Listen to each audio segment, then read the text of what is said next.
Welcome to the KCRG TV9 live stream on YouTube and KCRG.com. I'm Jack Ludo. Scott Sable and Chelsea Brown are joining me from Albany, New York. Guys, a crazy atmosphere, I can tell on the television, but can you give me a sense of what Albany is looking like right about now from your perspective? Yeah, I'd say it's about 50% Iowa fans right out there right now. We were out watching the UCLA game.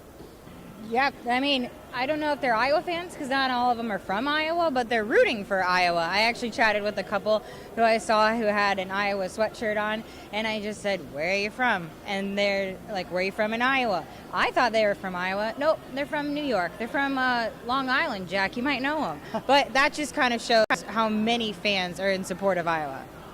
Yeah, if you can turn down the IFB in my ear, I'm hearing mixed minus here on this.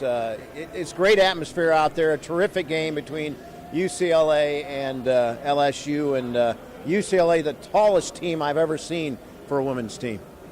Yeah, they are tall, but they had some problems hitting it from the perimeter, especially in that first half. But they do lead right now. I mean, it's a tale of two halves, so it's really anyone's game right now.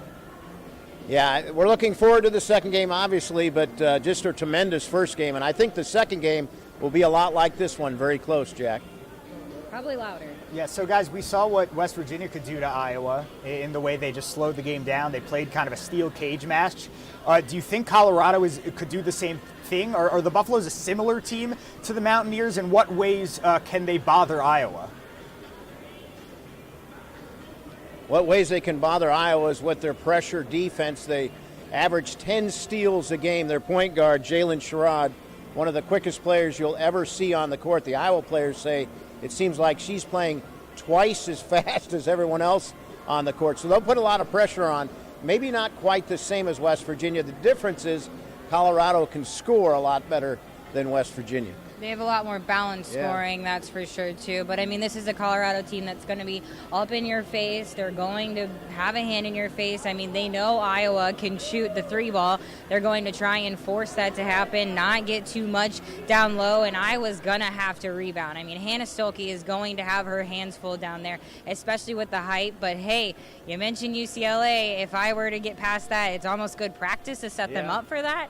But I do think that West Virginia, that test for Iowa was so crucial because they were so tough. They made it so difficult for Iowa to score. So I think having that before Colorado is going to genuinely help Iowa. Yeah, they will play two bigs in this game, Colorado's, 2-6-3 gals. So that's a problem just for Hannah down low. So I'm wondering at times in this game if Iowa doesn't go with two bigs and bring O'Grady in at the same time as Hannah. They might be forced to do that. We'll see how the game plays out. Well, O'Grady did have a really big game against Colorado in last year's Sweet 16. They really relied on her because Monica Sonano got into foul trouble pretty early on. I do think fouls, depending on how this game is going to call, is going to be a huge contributor because that's what happened with Colorado. They had to sit some of their best players and their starters very early on last year just because they were in foul trouble. That's where the Colorado native, Addie O'Grady, she kind of stepped up. She had a really big game against them last year. Yeah, I think that this is going to be a big game for Lisa Bluter because she's going to have to make a lot of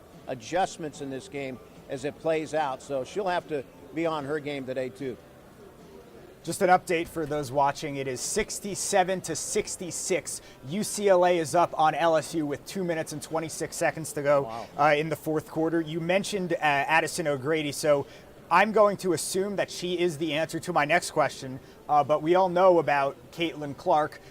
Do you think there's another player besides Clark that is going to contribute the biggest factor, whether that be rebounding, offensive, defensive, if it's scoring off the bench or anything else that is key for Iowa to win this one?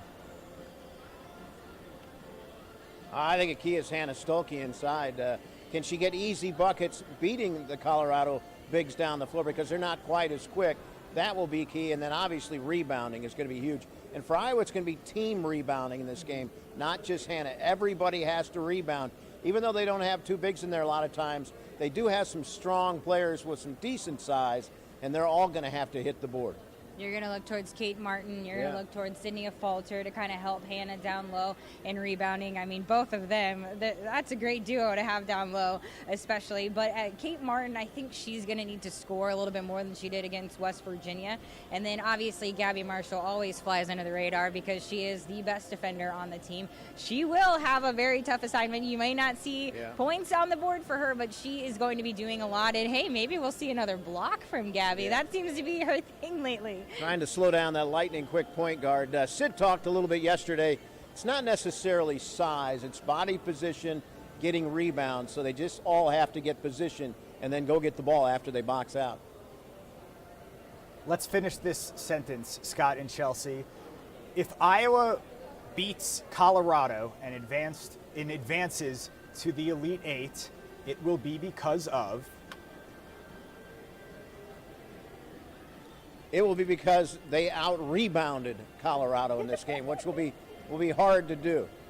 Can I just say outplayed in all aspects? I mean, Iowa's going to try and push the tempo of this game. They're going to try and get points in transition. That's where they are their best. They're going to try and speed it up. And, I mean, they can run the floor. Hannah Stokey can run the floor like no other player I have seen. That is her size. So, I mean, I think that's what it comes down to. In Iowa, when they're at their best, they're knocking down threes. Somebody is always open. So if they hit 50% of those shots, they win this game.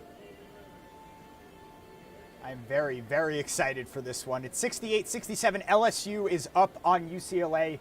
Real quick, if you're an Iowa fan, would you rather see UCLA or LSU? Honestly, I would rather see LSU if I'm Iowa because the size is so huge for UCLA. I don't know how they play that game. I would rather face LSU myself. Well, I think all of America would love to see the Iowa-LSU rematch. But I think it's on the same deal with Colorado. You kind of already have a scouting report done on LSU. I know they have, a couple of new additions, but, these are two teams that have faced each other. You haven't faced UCLA. You haven't necessarily faced a team with that much size. So I also, too, would go to LSU.